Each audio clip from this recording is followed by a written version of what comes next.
Hello, everyone. This is Be My Guest, and in support of the Limerick and Tipperary, the Samaritans, Limerick and Tipperary.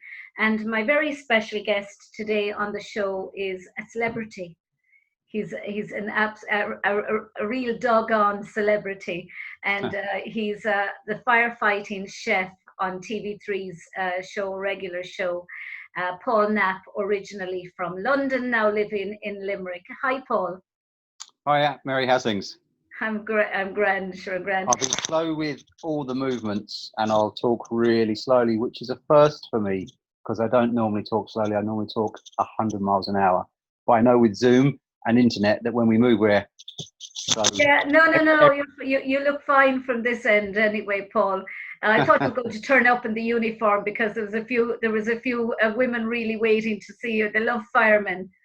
Well, do you know the thing is, we've often been to a call in uniform and you'll chat away to somebody, could be in a school or in an office block, and then you might see them on the street or in a coffee shop 2 or 3 days later, and you say hi, and they'll look, you say, and then you say, you don't recognize me with my clothes on, do you? And they'll look at you again, and then you say, I was the guy in the fire engine there yesterday. Oh, that was you, was you? And they just don't pay any heed to you unless you're in a uniform. Just looking at the uniform. Absolutely, yeah. Yeah, it's like research I'm planning on doing on the power of the uniform, and how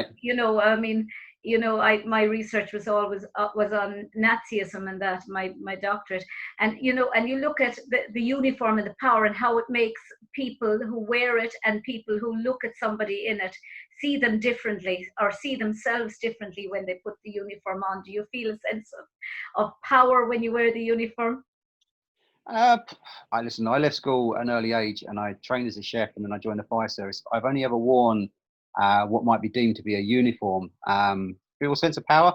A lot of the uniform that we wear, that people have that image, one of the images there behind you, is deemed to be our PPE, our personal protective equipment. So it's there to protect us. And I suppose it's now become synonymous with that image of the firefighter as well. So is there a sense of power?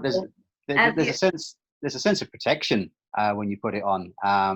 There's a sense of of belonging. You feel very comfortable wearing it because you've worn it for long enough. And then I say there is the stereotypical image of that uniform globally and what it might represent to people. Kind of that strength, yeah, to a degree. That hero, that strength, that. And it was, I suppose, it was magnified with 9/11 when people, absolutely, when you were talking about the firefighting and the police heroes and all, going into the burning buildings and that, and there is that sense of here comes. But even the kind of like the psychology of uniform and the color of the uniform as well. And I was looking at something there a good while ago with like green was like rebirth. So.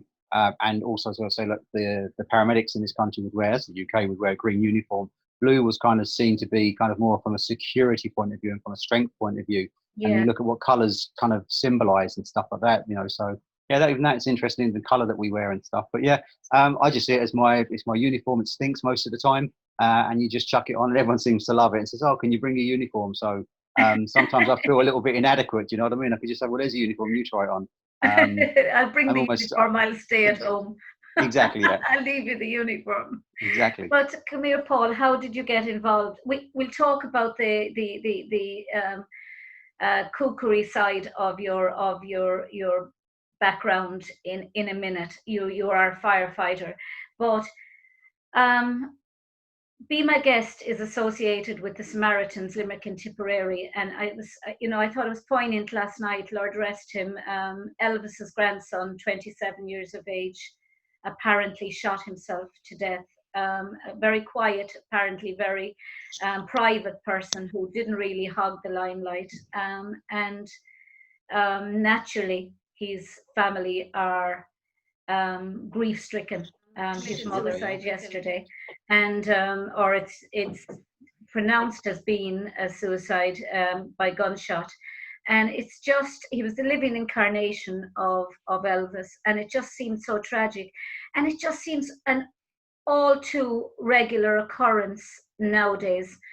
People committing suicide, and I'm sure we were saying off camera that's a lot of the calls that you get out. From the fire service. Unfortunately, most of the I suppose there's a few. I suppose there's a few things. I'd be like, listen, I'm 50 years old. I've been in the fire service 30 years. I've worked in an area where we don't really we're not too sensitive around each other, because it's just black humor kind of thing. Do you know what I mean?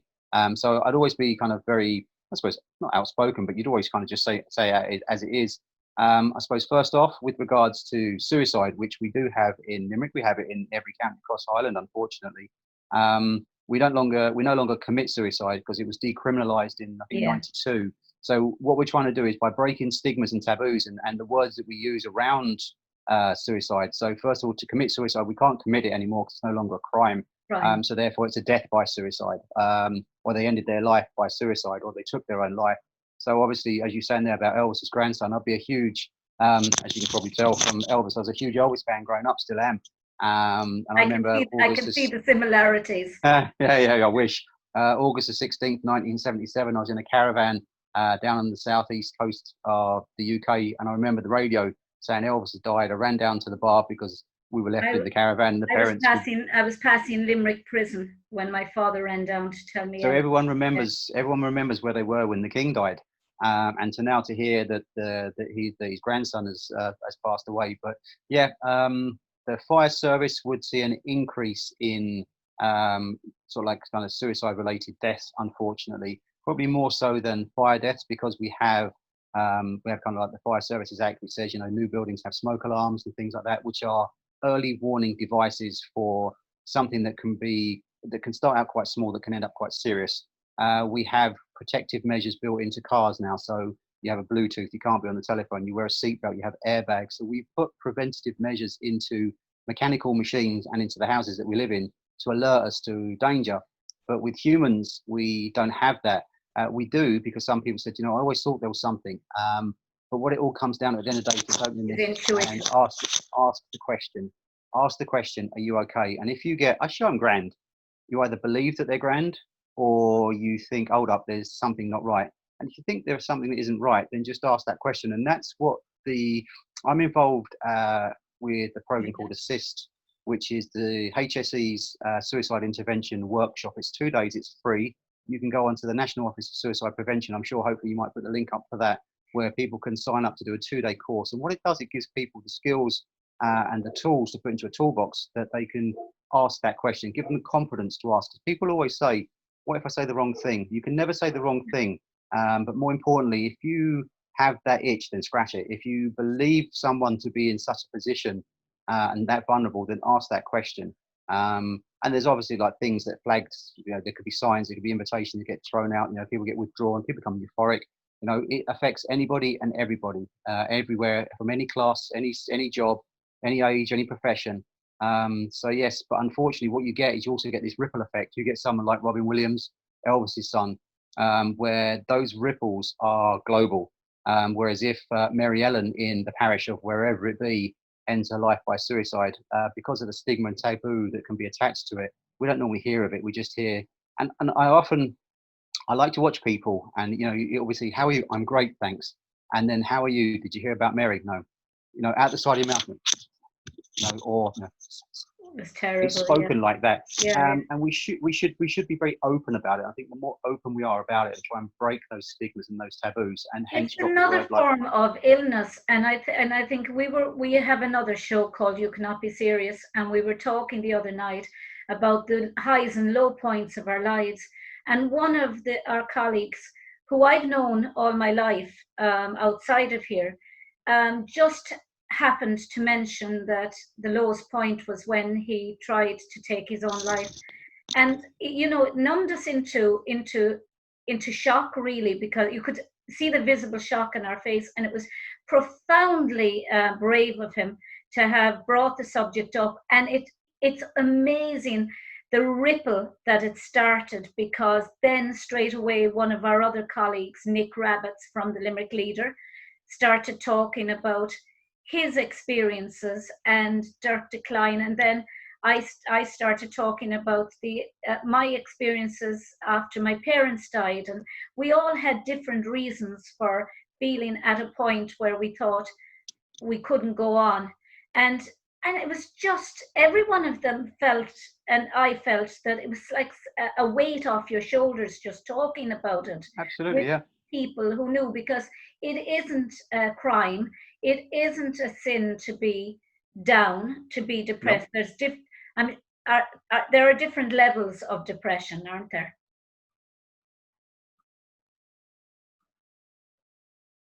Can you hear me? Hello? Hello. Can you hear me? Hello. I just lost Oh, you. yeah. I just lost you. I Just just lost lost me. you then. There are different levels of depression, aren't there? I mean, some Well, people can be clinically depressed, and some people can be socially depressed, or something can trigger off their depression. Other people, it can be just a sense of loss. For some people, you could turn around and say, someone said my dog died, and someone could say, oh, all right, get another one. But for somebody, it's enough to break them. You could get somebody that could say I'm divorced, and they'll have a party, and you could say to somebody else that they got divorced, and it's that sense of loss. It's a grieving process, and with grieving and with a sense of loss, no different to a bereavement, there will come all those other emotions as well.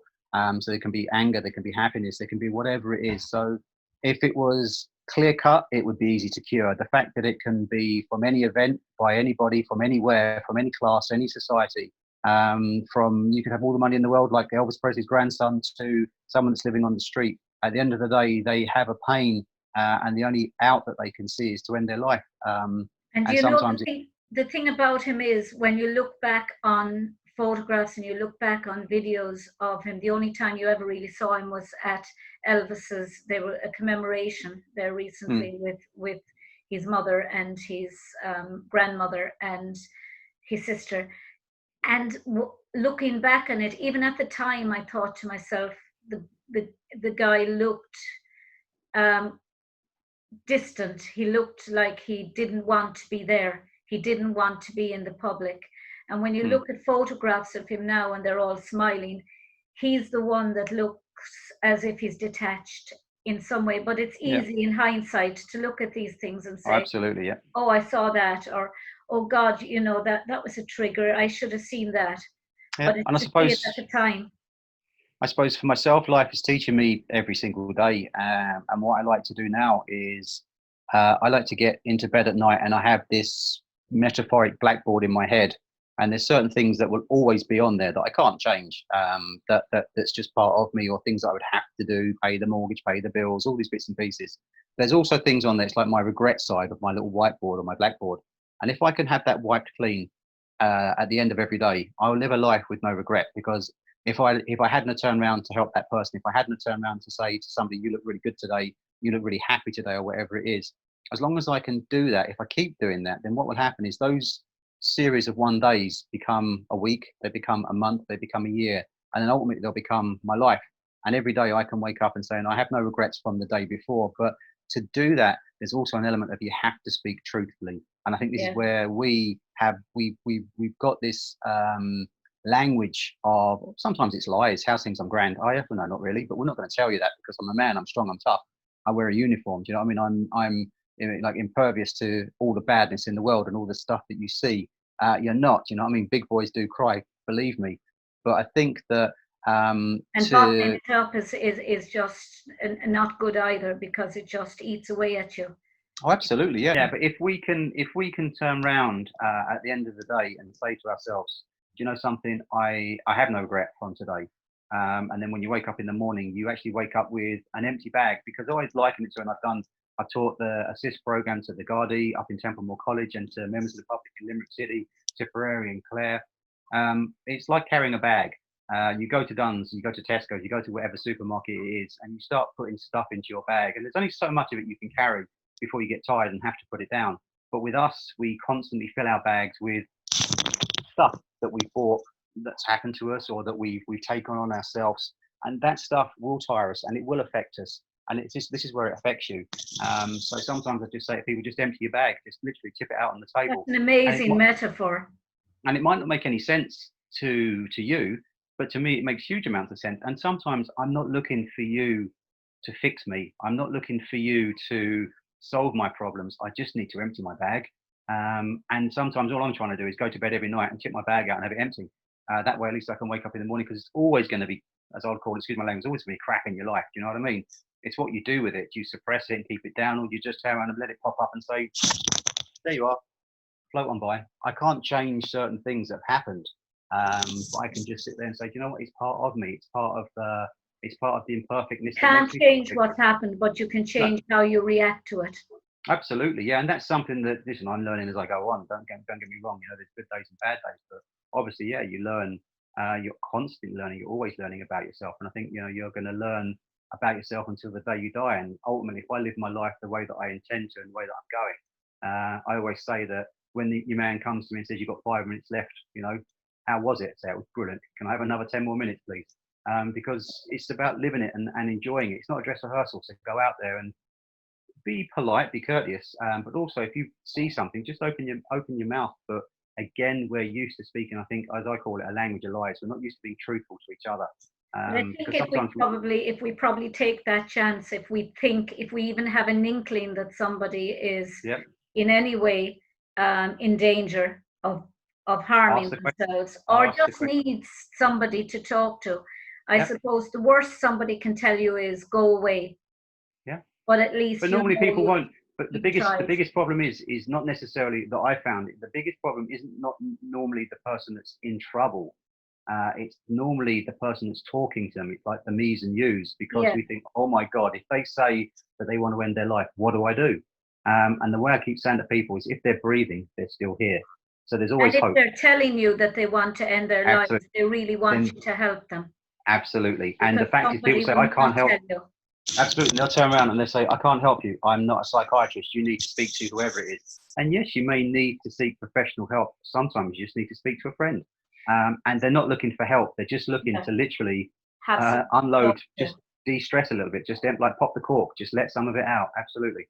And they're not even looking in many cases for somebody to answer them. They're just looking for a sounding board. Just hear it, and sometimes it's the first time. Absolutely, sometimes it's the first time they've spoken. That they've actually heard. Absolutely, and they'll hear. Once you hear something come out of your mouth, it becomes real. Like the mind is a brilliant place, but also can be a very, very dark place. So much so that it can get someone to end their life.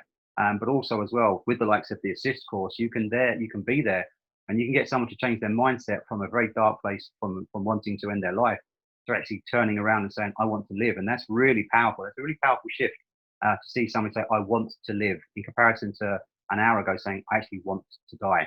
But again, those thoughts of I want to die can be fleeting. They can be reoccurring in people's lives. They can often, like, say, through whichever, it might be something that's clinical that pops up every so often. They'll say, I'm not in a good place today, but yesterday I was brilliant, and tomorrow I could be brilliant. But then you say, well, what's changed? What has put you into that? And if you know what it is, avoid it, or have, like you said, there a coping mechanism that will enable you to work with it, and say, yeah, you know what, I tried that the last time.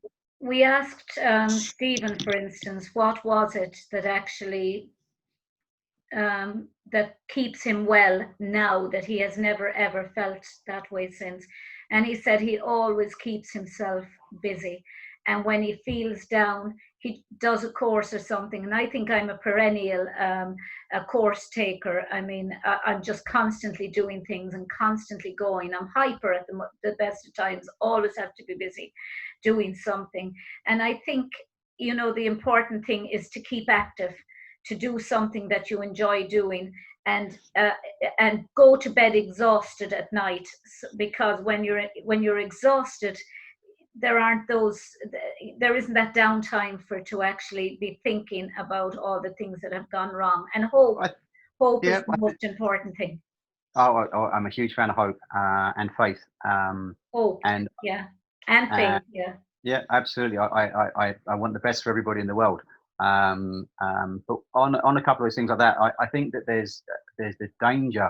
And again, forgive me, I'm only going on my experience. I left school at 15. I'm not an academic. I don't have academic qualifications. I got a grade, I think it was an E in pottery. I didn't even do O levels and stuff like that. So I got like a basic certificate, and E was, I'm really good. Like I'm really, really crap at maths, but if you want an ashtray made, I'm your man to come to. On the just getting back there, with regards to kind of like exhausting ourselves to the point of like passing out to sleep, I was someone that ran away from myself for a very long time, by putting the things, I must do this, I must do that. some of them are what I wanted to do, but also some of them were to a degree like an excuse to not face me, to not look at myself in the mirror and not confront me, my good bits, my bad bits and stuff like that. So I'd be very, like, I'm big into kind of like food, I'm big into fitness. And also as well, I was kind of cowardly to a degree where I ran away from the demons inside of my head. Whereas then one day I did an endurance event, and I got to a point where physically I wanted to break myself physically and mentally. And I got to a point where I did physically and mentally break myself, where I said, I have got nothing left. And it was probably one of the best days of my life, because no longer could I run away in here. For ages, I could run away in here by running away until I was tired. And then my body would say, I'm tired, but my mind would be active. My body said, I'm tired, I'm shutting down, that exhaustion. But when you woke up the next morning, I'd be recharged. And, there was that battle between going on in here and going on in my body. So you can do loads of stuff. And this says, yeah, fine. But it got to a point where I couldn't do anything. I was kind of physically and mentally, I just said, you know what, I've got nothing left. I can't move anymore in this event. And it was brilliant, because I realized then that there's no running away, and you have to confront yourself.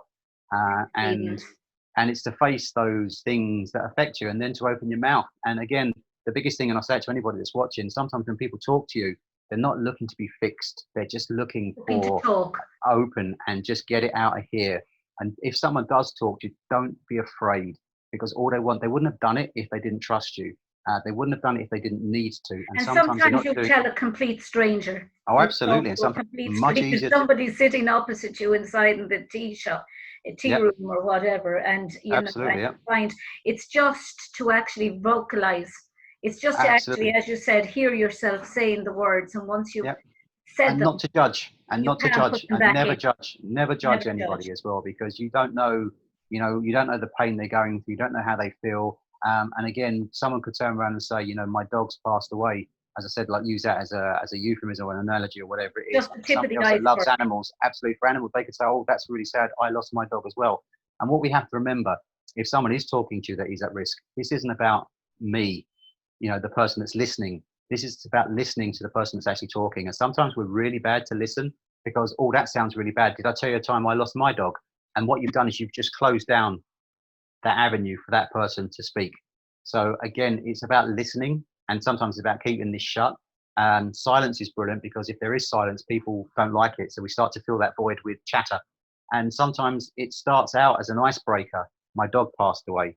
It might have nothing to do with the dog. Then you realize that they may be in trouble financially. They could have relationship issues and things like that. So I think that sometimes just listen to the icebreaker, and we're very quick to shut things down, or say, oh, that's terrible, my friend lost her dog the other day, and such and such and such and such and such and such, and you know her, she's from such and such, and she goes down to the Hinge, and the Hinge is lovely this time of year. And then all of a sudden we've just, I've got past that one. I didn't have to talk to them. Do you know what I mean? I've just it's actually funny you say that. I was listening to Michael Parkinson on Piers Morgan, and he spoke about how he was told when he started off by a broadcaster that the best question you can possibly ask in an interview is nothing. And it's the silence of the broadcaster or the interviewer who just sits back and says nothing. And sometimes you see it with Graham Norton. He'll just sit back and let them off. And he'll only interject when every now and again to mention about their books, but he'll let them off. And sometimes you can get more out of people by just staying silent, and letting. And that is the way I used to liken that to. Is well, how long ago now? 10 years ago or more? 10 or 12 years. So I left school, and I wasn't. I've never been. I was kind of, you get called stupid in school and things like that. I was never stupid. It was just that the learning environment for me, it didn't suit me. I love to learn. I learn every day, but I don't learn the way that like Joe Average learned. That doesn't suit me. And to be locked in a school, or to sit in a school, is being locked in a cell. So like I want to get out. I'd rather stand up than sit down. I'd rather move around than, again, just be in, like, even that's me. And Ironman was the perfect job for you. Something that's always constantly changing, and I love to be challenged mentally and physically. But also as well, the way I liken it to, it was about 2007, 2008. I did a course like as an adult educator to teach people, and the guy that spent the week with us teaching us on the course, we never once used PowerPoint. We never once used a whiteboard. We used a flip chart every so often and a marker pen. but more importantly, we talked and we used collective learning. We used, because there's loads of experience in most of the rooms. There's a lot of people with a lot of qualifications and a lot of life experience. And it's about tapping into that. But it's about, as I said to you there before, it's not about me as the facilitator or the person standing up the front. It's about you guys there, the audience, and it's about keeping this shut and listening, like you said there, like those guys, using the silence. But what I'd liken it to is being a really good conductor. It's about bringing in the quiet ones out the back, the little kind of like the little triangle in an orchestra, and then just silencing down the big drum and say, okay, yeah, shh, shh, shh, shh. Bring in the triangle, quiet the drum, then bring the drum in, quiet the triangle, and you're conducting. And that is participative learning. That is getting a group of people to share experiences, to open up. But sometimes the guy with the big gob, he just needs to be quiet and very politely and just say, yeah, that's brilliant, but let's listen to what Bill's got to say, or Mary's got to say, or what Johnny's got to say, and draw them out. And that's the art of being a good conductor. And sometimes doing nothing is so hard. It's so, I was always told, someone told me that it's really, really easy to make something look difficult, but it's really difficult to make something look easy. That is so true. You know, it's absolutely fascinating what you do, and so very worthwhile. And you know, and it's so diametrically opposed to what you do as well as the chef, because that's creative. So I would say yes and no, because yes, I'll tell you why. Is because I left school at 15, and I wanted to do two things. One was travel around the world, and the other thing was join the fire service, and both of which I couldn't do because one, at 15, my mum had my passport and she wasn't going to give it me to travel the world, and you have to be kind of a bit older than that. And the other thing was to join the fire service, and to join the fire service you have to be 18. So both of the things I wanted to do I couldn't do, but I always had a love for food and for cooking, because my nan, I spent a lot of time with my nan growing up, and she would be kind of the cigarette smoking, swearing, South London, all gore blimey, all this kind of stuff. Do you know what I mean? Cockney. But she was a great cook. And we used to have, well, my nan used to take in kind of foreign students. So this would be like the early 70s. She'd have lads from Nigeria, from Turkey, from Iran. They'd come be doing their student, they'd be studying over here. So we was brought up with kind of like going into some of these markets where you'd be looking at these weird and wonderful things that you've never seen before. She was a brilliant cook. And she used to get me up on the side of the workbench making something out of pastry or whatever it be. Do you know what I mean? So I kind of got into cooking there. I then went off to work in restaurants when I was 15, and I found that the pressure, the stress, the buzz, the adrenaline rush of being cooking. Sorry, hold on. Sorry. His big long arm went across there with the tea. Could you not put it behind? So, and then you got the adrenaline rush for it. So I was always into food and always into cooking.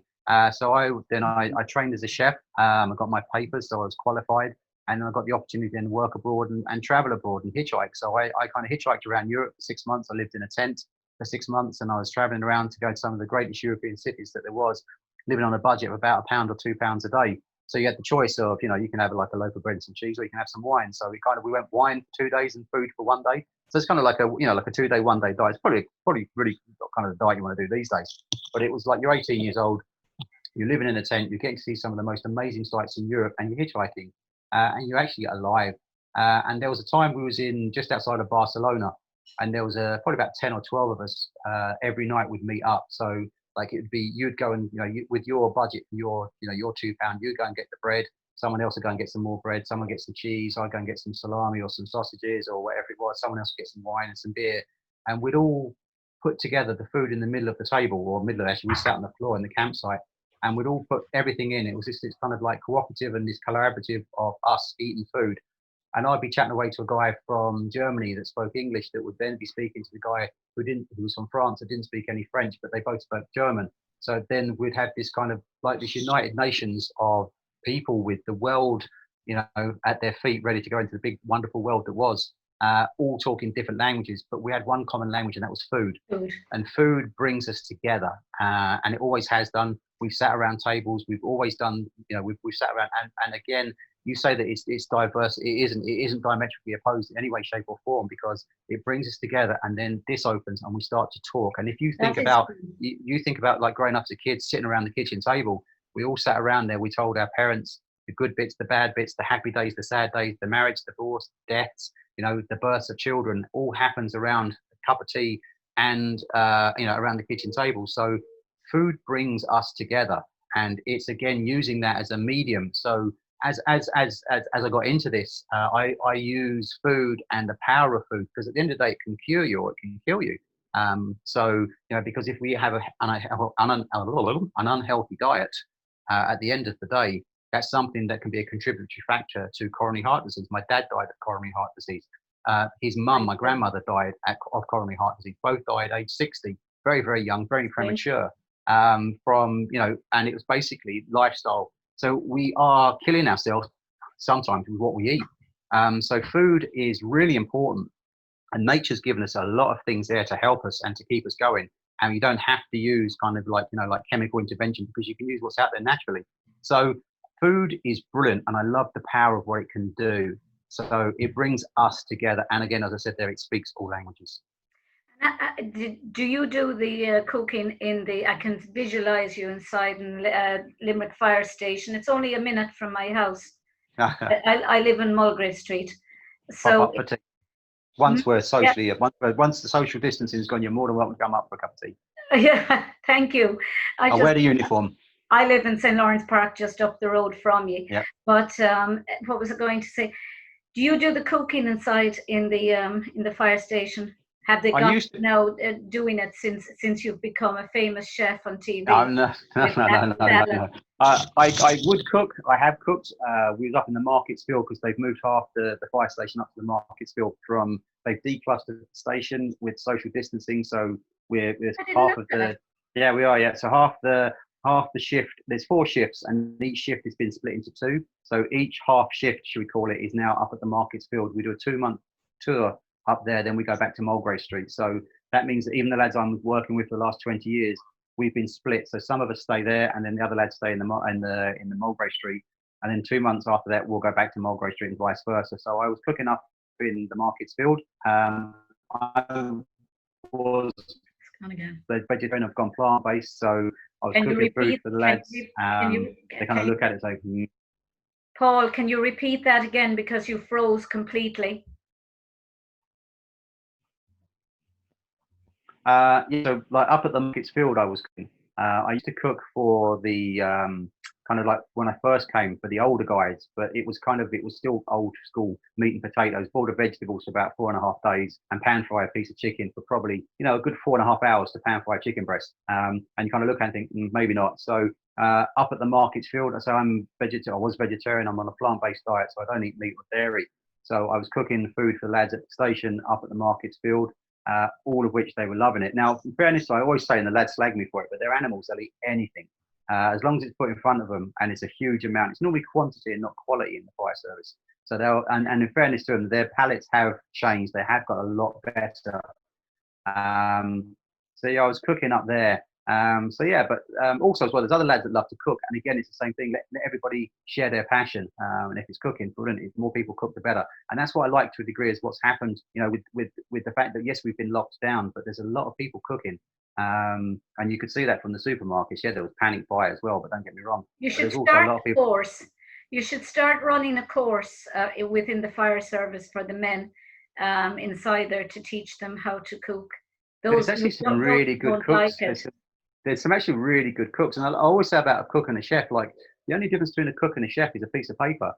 There's some fantastic musicians out there that can't read or write music, but they're legends. They are kind of like Elvis Presley. He didn't go to a music academy to become a musician. He just had a natural talent. And it's the same for cooks. You don't have to go to a cookery school to become a famous chef. You just have to have the passion. And some people have a natural kind of, just a natural flair for certain things. People, there's some fantastic dancers out there, some fantastic athletes out there. Some of them aren't trained; they just naturally have that ability and a natural talent. So there's a lot of lads at the fire station that do like cooking, and they're very good cooks. And they'll actually say, a better cook than my missus. So again, yeah, there's food, as I say, it's like obviously not in your earshot when you said that. No, not at all. No, I'm not that brave. Can't hear you. No. But how did Alan and them? I worked with Alan in Bunratty Castle on TV3. I worked in Bunratty Castle.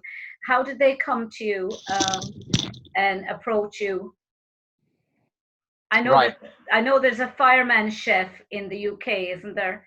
and you're the firefighting chef. I thought I saw somebody called the fireman chef Oh, I don't know. when I was researching you, and you're the firefighting chef.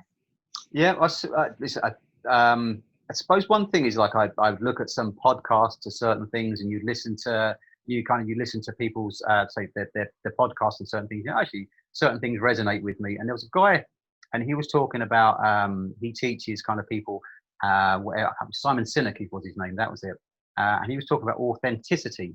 And you're thinking like, so I was there thinking, you know, I what happened is I got into adult training.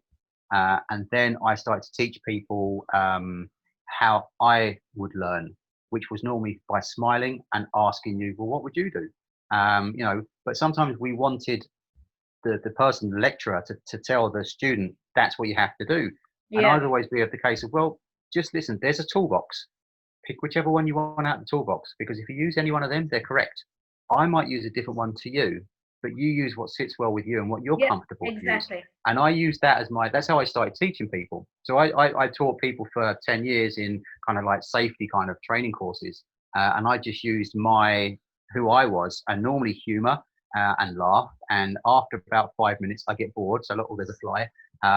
Because my attention span is very, very short. So I would teach people in short little pieces, because at the end of the day, they don't have an attention span. You know, so I would be talking about something, and then I'd just throw something in that's totally like a curveball, and they'd look at you, and then they might laugh and think, did he just say something about whatever it was? And I'd say, lads, because you're going to lose your attention span. So so true. Let's just every so often we have a mind break. We'll get up and walk around. We'll do whatever, or we'll just have a laugh and we'll just have a chat. But there's a message, a core message. As I said that it's very, very difficult to make something look easy, and that's just the fact that you've been doing it long enough that you're confident and comfortable with your subject matter. So I was actually I did a course there as a student for assist, and then I got asked, could you come back after class? And I was like, oh, that's like being in school again, going to the headmaster's office. I didn't do anything. Like, it wasn't me, it was him. So they said, would you like to get involved with teaching this? And I was like, I was kind of feel a bit out of my depth because I don't have any qualifications. And she said, you do, you have life. And I then went up to Maynooth and spent 5 days up there on the instructors program. And the first day, the Louise was her name. She rang me and she said, how you getting on? I said, I'm really scared. She said, why is that? I said, because everybody else on the course, they're a PhD, they're a doctorate, they've got like a master's in whatever it is. They're a doctor in mental health. They're a psychologist, a psychotherapist, and I'm just some 15-year-old oik that left school, that spent 30 years in the fire service helping people. And she just said, wait till the next day. And the next day came and she rang me in the evening and said, how are you getting on? I said, it was brilliant. She said, why is that? I said, because it was all about real life. It was all about using your depth of experience. And I said, well, these guys are great on paper, but they have a very, very limited experience of actually doing this. Some of them are new, just finished college and just going out into the big bad world. But she said, well, what you've got is you've got huge amounts of experience that you can draw upon, and you've got different scenarios that you can go back and relate to. And I said, yeah. So I got then involved with likes of mental health. So we were doing a few well-being kind of pop-up clinics and stuff like that. And there was a guy, a TV chef, and he was there and he was doing a food demo. And he was talking like this, and he was doing this, and we were now going to do this. And I said it to the woman, are you paying this bloke? And she said, yeah, why? I said, he's really boring. Like, he could put a glass eye to sleep. This guy was just, you know. And she said, well, could you do better? I said, of course I could. And I opened my mouth and said, yeah, of course I can. And she said, well, go on then. So I got to do the next one. And it was just me. So, hi guys, this is me. This is what I do. If you like it, brilliant. If you don't, that's perfectly okay as well, because I'm very happy with what I do. And I've been doing it long enough, so I know I can do it. So I got into that's how job. Yeah, so that's how I got into. I was authentic. I was me. I can't be anything other than me. So yeah, I am in the fire service. I am qualified as a chef. I have travelled around the world, and I do have a passion for food and the power of food, more important, in what it can do. So I then, as I said there, I was kind of doing these kind of like just workshops. We were going around to places, to companies, going in there, talking to their staff about food and the importance of food and the power of food. And then I said, you know what I do? I'll send an email to Island AM. What can someone who's a firefighter and a chef call themselves? It's like, you know, what would be a good name for someone that was, you know, like a chef and was a firefighter? You know, like, what could the firefighting? Firefighting, he's a chef. And I thought, all right, yeah, that was really difficult to think of, wasn't it? And then so I sent them an email, So basically, what I did is just sent an email to Island Air and said, "Hi guys, would you be interested?" Now I understand it's the world of media, and they want a hook. They want something that sells. At the end of the day, they don't want just some guy. So I understood that I have a hook. I have a buy-in, which is the fact you're in the fire service, and the fact that they want someone to cook. So I just sent them an email and said, "Guys, would you be interested in the firefighting chef cooking on Island AM?" And press send, and you think, yeah, like you hear, like it's taken me 5 years to get to where I am today. So I sent them a message, and then they just turned around and said, "Yeah, no problems at all. Can you do next Thursday?" I was like, "Okay." I didn't have a website, I didn't have anything registered, I didn't have an email address, and any of these bits and pieces. As the firefighting chef, I just said, "Just chance my arm." As my mum always said, if you don't ask, you won't know. So open your mouth and ask. So I sent them the email. They said, "Yes, can you just do a quick little demo?" So my son was into photography and film, so he just took a little clip of me cooking in my old house, and I sent that on to them, and they said, "Brilliant, fantastic, look the part. Can you do next Thursday?" I said, "Yep." And that's how it was. It was literally. And they didn't ask you to come in uniform. No. Maybe the they were unlike me. Yeah, exactly. Yeah. So that's basically how it. And that was that'll be 3 years ago in August. So I'm getting two times a month on Island AM. The food I've been doing for the last few years is all kind of plant-based, dairy-free. What I like to do is I don't like to label anything, because at school you get labeled as being something and it sticks. So therefore I don't label the food I do vegan or plant-based or whatever it's food. I just label it's just food, and taste it. It speaks for itself. It's onions, it's garlic, it's tomatoes. That is just whatever it is. So it's just when you food. say you're plant-based, are you vegan? Frozen again. Veganism is a lifestyle. So veganism would be hello. Hold on a second. Wait a second until you're back. Now you're back again. Would you consider that veganism? You say you're plant-based. Veganism is a lifestyle. Yes, so plant-based is a diet. Veganism is a lifestyle. So if you look at being a vegan, they would be the products that they use for cleaning their house, cosmetics, soaps, like feathers, all those things, leather. They would be very much against all of that, because it involves the cruelty side of things, and the ethical side of the way that animals be treated. As a plant-based, someone's on a plant-based diet, like it was easy. My son was vegetarian from the age of about 16. He's 23 now. So you would end up cooking for him, and I would always have because of my dad and my nan, the fact they died of coronary heart disease, I'd be very, very wary about the food that I eat, and very cautious about the food. Not cautious is the wrong word. I'd be very kind of aware of what I eat, and want to eat a healthy diet. So I was a huge salad fan. I love salads. I loved vegetables. I was never really a kind of a sweet person. No, I don't like fizzy. I never drank like fizzy drinks. I wasn't a fizzy drink person. No. So I kind of was vegetarian there. That was Harry, my son, was and then it was just this natural progression into, and I never really drank milk. So I drink green tea for the last 10 or 12 years. So it was like I don't drink milk as such. I never really drank milk.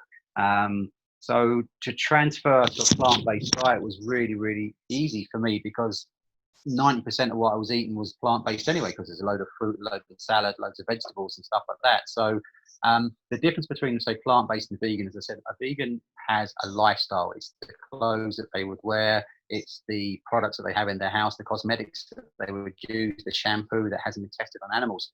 Whereas I'm on a plant-based diet, so the food I eat is dairy-free, it's cruelty-free. I don't eat any fish. I was allergic to fish since I was a kid, so I've never touched fish. I love fish. I'd find it hard to give up fish now, but I'm allergic to it. I'm pescatarian. Okay. And I am for the last 2 years, so I'm trying to ease off and just go on. It's just, I like simplicity, I just like something to eat.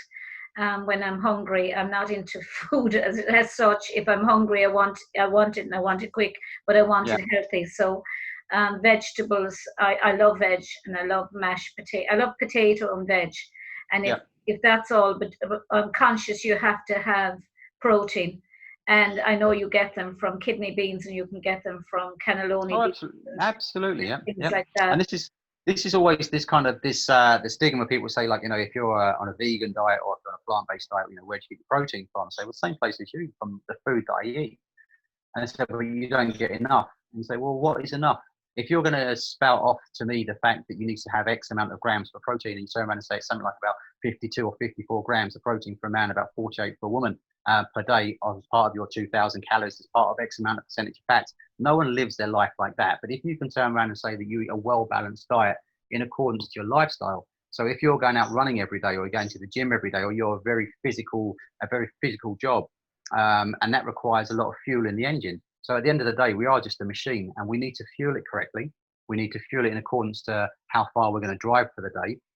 Never ever top up the tank when it's empty. As you said there, sometimes, you eat and it's never a good idea to go shopping when you're hungry. It's never really a good idea to kind of eat when you're starving, because your body craves quick food. So therefore you're going to reach for a bag of crisps rather than sit there and make a salad if you're so hungry. You know what I mean? So it's about understanding. It's 4 o'clock here now in the day, and I haven't eaten yet. I could go like that. I got a sandwich there earlier. I'm not, I'm always rushing around doing something else. It's always much more important. Always have been like that. Yeah. But again, on that, and I always smile when people, and I love this. I love to challenge. I think I've always loved the underdog, and I've always championed the kind of like the lost cause as such. And I'll always challenge people with regards to their thought process. And when they say, I'm always busy, I'm running around. And I love the fact that, like through hard times in your life, you can lose a lot of money. You could lose your house, you could lose this, you could, your business could go bankrupt. There's a lot of people at the moment that are struggling with regards to business with COVID going on and stuff like that. So there's a lot of people facing kind of uncertain futures. And there's a lot of people that are extremely successful and again, have lots and lots of money. More importantly, the likes of money, to me, doesn't kind of float my boat. It's not my guru. It's not what's making me happy. Because, if you need some money, you can go out and work for it. Absolutely. And there is always work out there, no matter what it is. You just sometimes have to kind of, drop the ego and say, I can go out and do and work wherever it be and get money. But the one thing that I have learned, which is now the most important thing to me, is time. Because it's something that I can't get back. And I love the fact that me and you and Richard Branson and Elon Musk and whoever else it be, these rich people and all these kind of super rich people around the world, they have exactly the same as me and you. They have 24 hours every single day.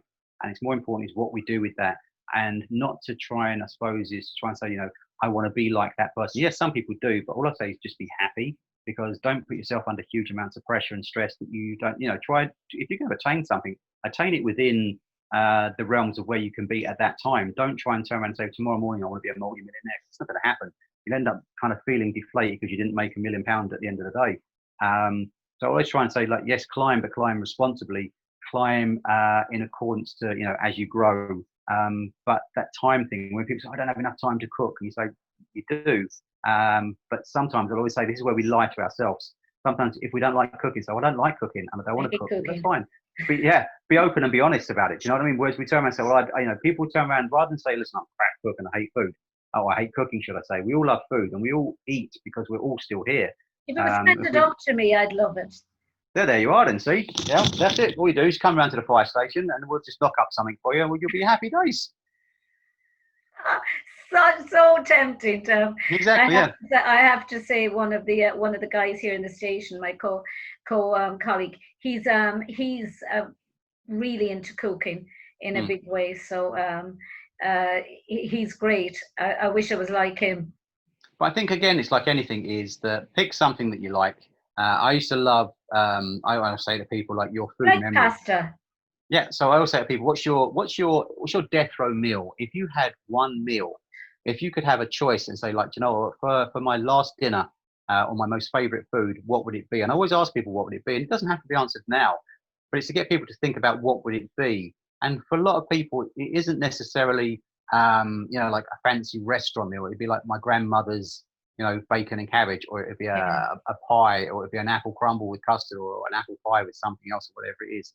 So my mother's burgers that she used to make with mincemeat and onions, and she'd roll it in an egg, and then she'd roll it in flour, and she'd grill it, and then she'd have mashed potatoes and peas and gravy over that. There you are. See, and sometimes that's part memory. Pardon? She'd have to come back to cook it. Absolutely. And I was just going to say that some of that is part memory. Some of that is part like the past that we miss, and that romantic view of something.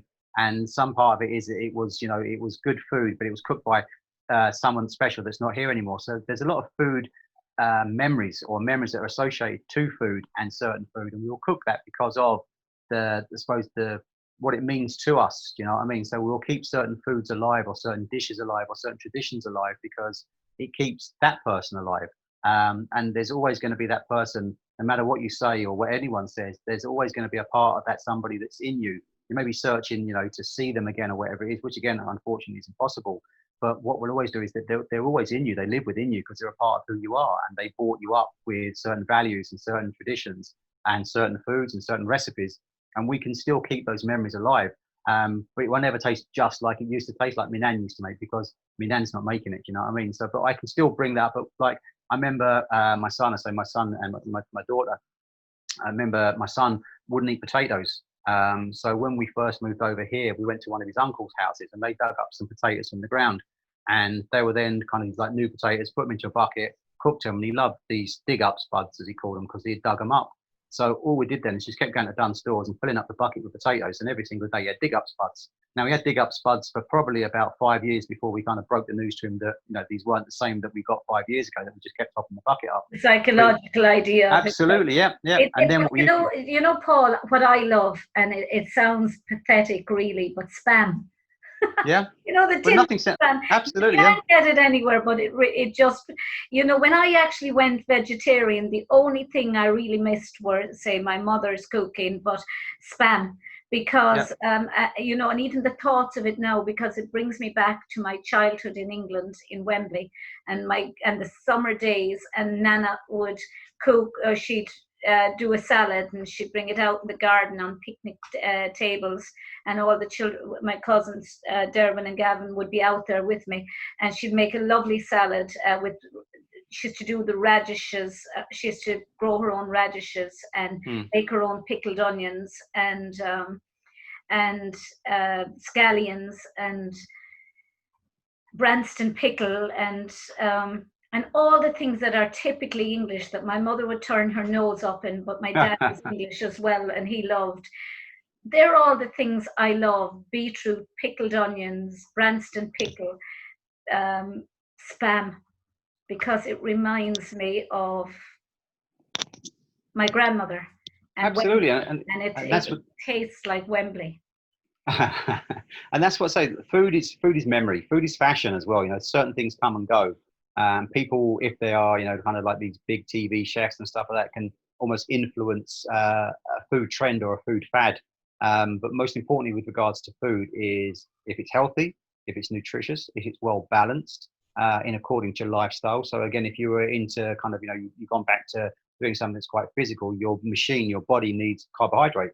And so you can take that in, you can eat a little bit more. If you want to lose a little bit of that kind of stuff that hangs around our waist, especially at the moment, because there's a load of people, it's almost like a Christmas that's gone on for the last 3 months, because lots of people are at home, lots of people are paying regular visits to the fridge. There's obviously people that are putting a few pounds on because they are inactive, because some of them aren't going out to work.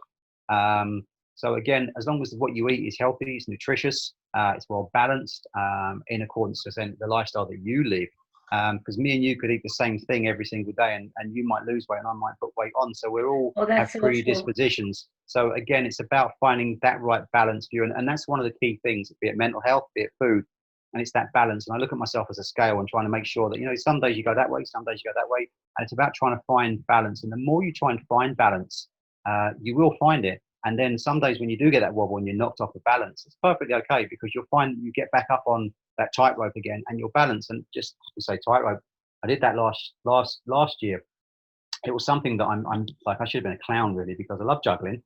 I kind of learned how to juggle when I was on holidays. Career. Yeah, I always wanted to ride a unicycle, so I bought a unicycle. Yeah, I bought a unicycle about 10 years ago, so I could ride the unicycle, so I can ride a unicycle now. And then about it was last year. I've always kind of been into the feeling of balance, and I use that feeling to try and keep me as a person in here balanced. And I think that's one of the things that if you talk about like mental health, it is understanding that some days we are off kilter. So last year, as part of my birthday present, I got to go to Galway with the Galway Circus Company, and they do a workshop, and it was a high wire tightrope walking. So I spent the day, and at the end of it, I got to walk. It was about 25 feet long, 2 meters off the ground on an inch wide wire. So I got to basically tightrope walk, and it was brilliant. And there's no line on you; you're just walking along. But it was the ultimate in balance and concentration and focus, and to understand. Because I'm someone that if you told me, Paul, the book says it's hot, so what does that mean? But then if I touch it, well, that's what it feels like. Paul, that's salty. What's that? You taste it. That's what it tastes like. I have to taste it. I have to touch it. I have to hear it. I have to smell it. When I did the tightrope walking, when I did the high wire, you said, now I can understand what balance is all about. And it just clicked, as it did back then with the guy with the flip chart and the marker pen teaching me about how to teach people. It just clicked, and it all fell into place, and it all made so much sense that this is what balance is, and this is what balance is all about, and this is what feeling balance is. And then feeling a wobble and understanding that what you hold on to, that big pole that those guys hold on to, that takes out the wobble from you. And that's something that you hold on to that keeps you balanced. So as you mentioned very early on, if we're wobbling, have supports around you that keep you balanced. The pole you hold on to, the life buoy you hold on to. It could be walking the dog, it could be going for a run, it could be cooking food, it could be ringing a friend, going for a cup of tea. What that is that's something that takes the wobble out of you and puts you balanced again. And I touched it, I felt it, I could actually feel this balance going through my body because I was standing 2 meters up on a piece of wire that's an inch thick, and I was balanced. You could also feel the fear that you were going to potentially fall off. I know you would have not been at all. secured, No. but it's the power that you feel in yourself when you actually master and you control that sense of balance and yeah. and you get your equilibrium. And you can apply that. And all I do is I say, like, I'm a smeller. I smell things, I go to a shop and someone says, oh, here's it. And can I smell it? So I smell it and say, yeah, it smells nice. I love it. I just smell things. It's probably some people look at it a bit frowning, when I was in a market there and someone said, yeah, but chefs do that, don't they? They smell food. I just smell.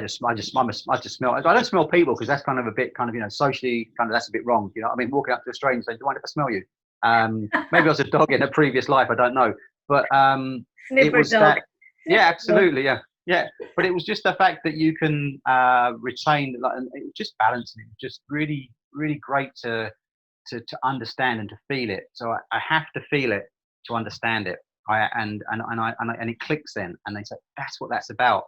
And someone could come up with a scientific theory or a thesis or whatever it be on, blah blah blah. So I don't understand it. Walk along there. Oh, is that what that is? Yes. Now I get what it is. Do you know what I mean? Yeah. So that's me. That's how my mind works. But yeah, so to sit there and to challenge yourself mentally and physically, and to mentally exercise as well. So I liken it to the big ball of string that's tied up in knots. Rather than just throw it away, untie it. It's going to be untied. It will be untieable. And it'll take a while, and it won't be It'll easy. teach you patience. It won't. Listen, life isn't easy. Life is all about being patient sometimes. But Paul, where do you see your career going now? Because once you retire from the fire service, you have to retire all too early I think in the police service and in the fire service. I think in all civil service jobs, people have to retire just way too early. You've frozen again. It's really slow. Yeah. Hold on a second until you're back.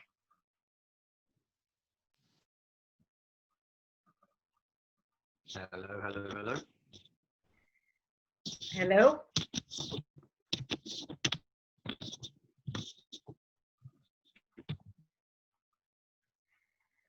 Hello? Hello. Hello, can you hear me? Hello. I can hear you. Now you're back again. You're back. I'm back, am I? Yeah, you're back again. But where do you see now, people have to retire way too early in the civil service, I think, here in Ireland, certainly. I mean, 65. Do you have to wait until you're 65 to retire? 55. So I'm 51 now, so I've got 4 years left in the fire service before they kick you out to retire. Yeah, unfortunately, too young. It is, yeah. That's the law. That's ultimately the people trying to get that extended. There's people constantly trying to say, yeah, we'll stay longer because we have a huge amount of experience that we can use in all the blue light services, the fire, the Gardaí, the ambulance service, the nurses, and all the frontline staff. There's people there that have got a great amount of history. They've got a great amount of kind of knowledge and experience. And the world has changed in the emergency services over my time and joining it in the last 30 years. It's become a safer place to work for sure. Where do I see myself going? All I've ever wanted to do is change the world one person at a time. And I'll just do things my way, which is open my mouth. I'll speak the truth. I'll say, this is what I do. This is how I do it. For some people, they say, do you know, that's really, really cool. Or ultimately, sometimes you'll only do it if you really want to do it yourself. I'm not a huge fan of people that would make an excuse. I'll do that one day. So one day will never come. Do it now. Jump in with both feet. Never be afraid to be outside of your comfort zone. It's a horrible place to be, but sometimes the more you stretch yourself, the more you grow. Where would I like to be in a few years' time? I have a few projects that will be launching in the next 6 months, so they're under wraps. I can't say what they are at the moment. But yeah, so I'd like to bring my message out to as many people as possible. Thankfully, when I was teaching people, and over the 10 or 12 years I was teaching people, I've taught like hundreds, if not thousands of people in different things, and hopefully they will remember me for being the guy that was like a clown, telling you about juggling, telling you about bits and pieces and other things like that, but with an important safety message throughout that, as well as the suicide intervention workshops. So they're very serious subjects, but just because it's a serious subject doesn't mean to say you can't smile.